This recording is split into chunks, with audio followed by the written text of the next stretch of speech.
Hey you! Are you in your 20s? A witch? In a dark fantasy? Queer or POC? Or are you just obsessed with animation? Congratulations, you've got chlamydia. You're not ashamed of yourself. Are you not embarrassed? This is really embarrassing. I'm sorry, I've said that joke like 5 times now. I'm so sorry, but it's so... I'm kidding. What you do have is good taste because you're here. Here's probably the deal. We share one thing in common, a love for magic and the idea of a world shaped by it, and not technology.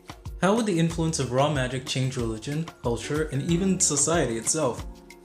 Okay, maybe I just want to see hot gay men in animated media. But that's where my chaotic brain came up with Siren the Muse, my own animated project. And no, it's not C. My name's Orishay.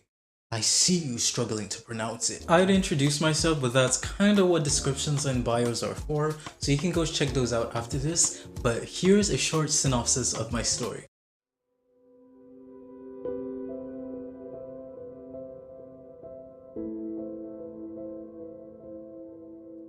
In a world fractured by the clash of two powerful beings, a spell meant to separate the fantasy and human realms backfired, and instead of preventing war, it merged both worlds, leaving chaos and devastation at its wake. In the midst of hatred and violence, Alec, a man in his early 30s, formed the Ingvar, a human faction, seeking the truth behind the merge. He believed that uncovering its cause was the only way to end the cycle of bloodshed. And his search brings him to Muse, the first male siren ever recorded in supernatural history. In the ruins of a broken world, the two find a rare peace in each other. That is, until Alec vanishes, erased from memory. Only Muse feels his absence, like a wound he cannot name.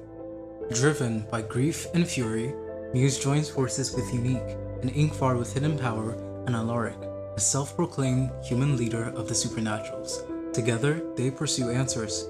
Can the war be stopped? What became of Alec? Who or what truly caused the merge? And why can only Muse feel Alec's absence?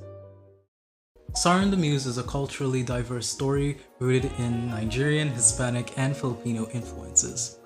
At its core, it's about how memory and inspiration can build worlds, break them, and still tie people together no matter what's lost. I've always wanted to make a queer story that isn't about queerness while also building something culturally rich. As a queer Nigerian myself, I've worked closely with friends from these backgrounds to make sure the details are as accurate and respectful as possible. This is an animated passion project I'm tackling mostly solo. Pre-production is my main focus at the moment, but I will be needing voice actors from time to time, and I may or may not be consistent with social media, so this is gonna be holding myself accountable. And while we're at it, here's a shameless marketing plug. Like most artists, I am broke, so if you like any of the art you see on the screen, it's your lucky day because you can commission me.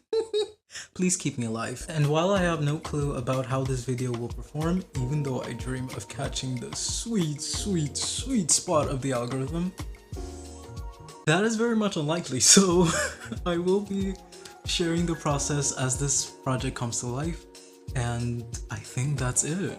With that, I bid you farewell.